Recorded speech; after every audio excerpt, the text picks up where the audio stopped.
खानदेश वारकरी सेवा मंडळ धुळे, जळगाव, नंदुरबार, नाशिक तर्फे ज्ञानेश्वरी पारायण रौप्य महोत्सव, अखंड हरिनाम संकीर्तन सप्ताह, मंडप पूजन याबाबत अधिकृत असे की धुळे शहरातील क्वार्टर मार्केट मागे प्रीती सुधाजी हायस्कूल जवळ पवननगर येथील प्रसन्न हनुमान मंदिर या ठिकाणी आज दिनांक 17 मे 2025 पासून ग्रंथराज ज्ञानेश्वरी पारायण रौप्य महोत्सव अखंड हरिनाम संकीर्तन सप्ताह सुरुवात करण्यात आली। आज सकाळी 10 वाजता येथील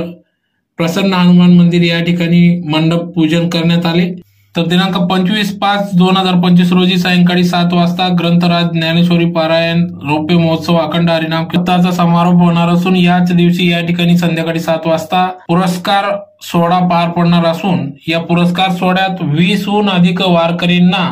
या ठिकाणी सन्मान सत्कार पुरस्काराने सन्मानित करण्यात येणार आहे। या कार्यक्रमास प्रामुख्याने या ठिकाणी माहिती तंत्रज्ञान व सांस्कृतिक कार्य मंत्री आशिष शेलार, पणन व राज शिष्टाचार मंत्री तथा पालकमंत्री जयकुमार रावल,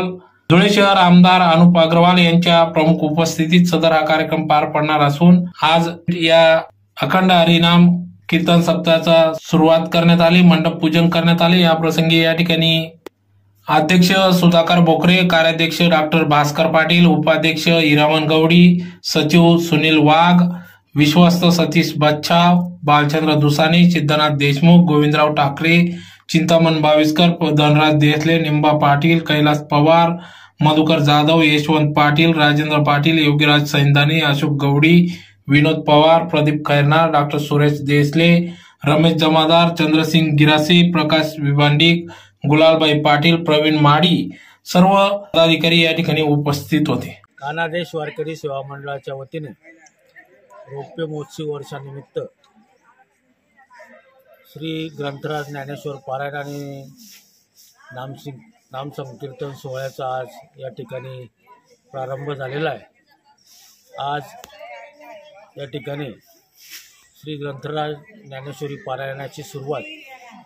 माजी नगरसेविका वंदनाताई थोरात आणि सामाजिक कार्यकर्ते छोटूभाऊ थोरात यांच्या शुभ हस्ते पूजन करून तसेच हरिभक्तपरायण ज्येष्ठ कीर्तनकार खानदेश वारकरी सेवा मंडळाचे मार्गदर्शक हरिभक्तपरायण सुदर्शन महाराज गायकवाड यांच्या शुभ हस्ते मांडणीची पूजा करून आज या ठिकाणी ग्रंथराज ज्ञानेश्वरी पारायणाला सुरुवात करण्यात आली। 8 दिवस हा ज्ञानयज्ञ या ठिकाणी प्रसन्न मारुतीच्या प्रांगणात पवननगरमध्ये सुरू राहणार आहे। जनमानसामध्ये भक्तिभाव रुजावा, जनमानसातला संसार सुखाचा व्हावा या दृष्टिकोनातनं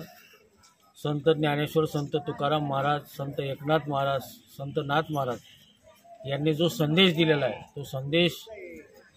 विविध कीर्तनकारांच्या माध्यमातून सातत्यानं 8 दिवस या ठिकाणी त्यांच्या श्रीमुखातनं जनतेपुढे मांडला जाईल आणि निश्चितपणानं भक्तिमय भाव वातावरण या ठिकाणी या सप्ताह सोहळ्याच्या समितीचे अध्यक्ष आदरणीय आमदार अनुपभाई अग्रवाल यांच्या मार्गदर्शनातनं आज हा यज्ञ या ठिकाणी सुरू करण्यात आलेला आहे।